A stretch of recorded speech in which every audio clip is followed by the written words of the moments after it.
Good evening. Thanks for joining us for the news at 5. I'm Karina Corral. And I'm Richard Gearhart. If you wake up to a rumbling tonight, it could be from a launch at Vandenberg Air Force Base. Crews there plan to test launch an unarmed Minuteman III intercontinental ballistic missile. The launch is designed to test an upgraded fuse on a Mark 21 warhead.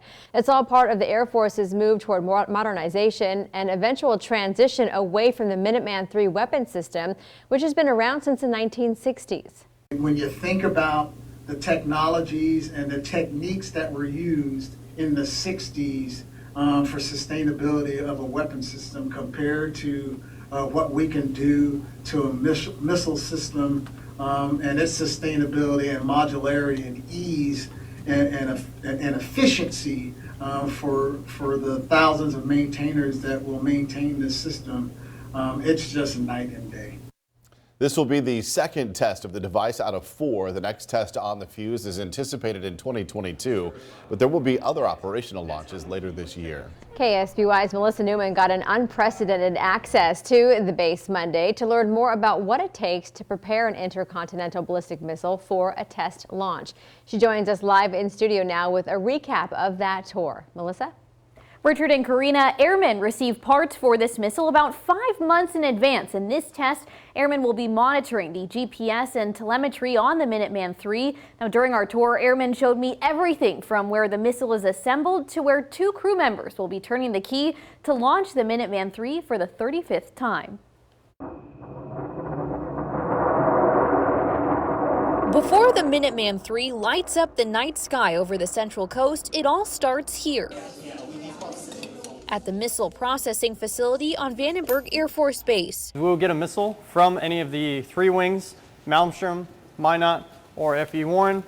They will ship that to us, where we will receive it in a truck and roll transfer the downstage itself onto these rails. In this bay, the missile handling team spends 2 weeks preparing the Intercontinental Ballistic Missile, or ICBM, for the test launch. We will install telemetry and explosive detonation cords onto the missile to be able to control it during the launch. While these airmen are working on the body of the missile, a team at the munitions storage area work on the unarmed bomb part, or joint test assembly.